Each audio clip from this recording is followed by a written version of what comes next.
Father Ebube Muonso has been on social media space of late because of being dragged continuously by media personal assistants to the government of Anambra, Professor Soludo. There's been this dragging here and there because of what the priest said on the security situation in the country, but much recently has to do with the escape of two of the prime suspects that were involved in the kidnap and killing of the Honorable Justice Azuka. You see, there's been this ongoing dragging, and most times because of this dragging, it makes us lose focus of what the subject matter should be. Now, the question there is should Father Ebube Muonso be involved in political dealings, or rather in political challenges in the country or in the state, as it were, or should he absolve himself of what is happening around him?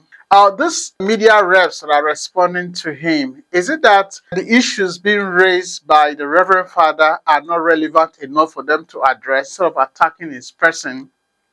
Well, we can't really differentiate between religious and political situations, because if we remember, the French Revolution was led by priests. They came up against bad governance, and they led the revolution that led to the change of government in that era. Be that as it may, do you think Reverend Father Ebube Muonso has the right to talk about things that he's talking about? You see, the questions and answers are neither here nor there. But if you are a citizen of the state, you reside in the state, I think you own it as a right to speak out for things that you think the government is not doing well. But how you talk about it, how you speak about it, calls for caution. You should be cautious of what you say so that you don't get yourself saying things allegedly without evidence. Also, it is expected of these PAs when they respond, they should address the issue instead of attacking the person. Most times when I look at what this PA, what they write or what they say, I just begin to wonder. It seems as if respect has been thrown out of the window. We are just up pursuing pecuniary gains.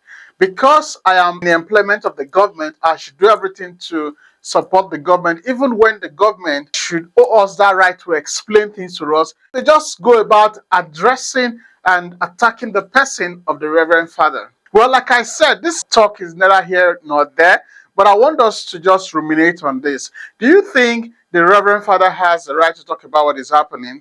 Do you think the Reverend Father went beyond his limit in accusing or allegedly accusing the government of Soludo? Or do you think the Reverend Father should focus on his priestly ordination and leave political matters? And also, what do you think about the media reps? Do you think they have the right to attack the person of the Reverend Father instead of addressing the issues? You see, that is a challenge we have in this dispensation. Once we're in the employment of somebody, even when that person is doing everything wrong, we don't care. We just seek to do what? To try as much as we can to attack the opposition. But having been around for some time, I have this to say. Most times these reps, when they attack on behalf of somebody, in the long run, they might be burnt. Yes, because you see, sometimes these people, they will come, they will reconcile. You're surprised that Professor Soludo and Father Ebube Muonso will want to reconcile. They will forge ahead for the common good of the state. And you that has insulted the Father, where will you be? The question is, do you think the government can do without you? Or do you think the government can do without Father Ebube Muonso? These are questions we should ask ourselves. When we respond to some of these things, we should respond objectively. We should respond respectfully. Some of them just insult and just talk to people anyhow without recourse to age. That is not our tradition in the Eastern part. We don't talk to our elders anyhow. We respect them irrespective of the situation. Well, your guess is as good as mine. We're going to see you in our next video.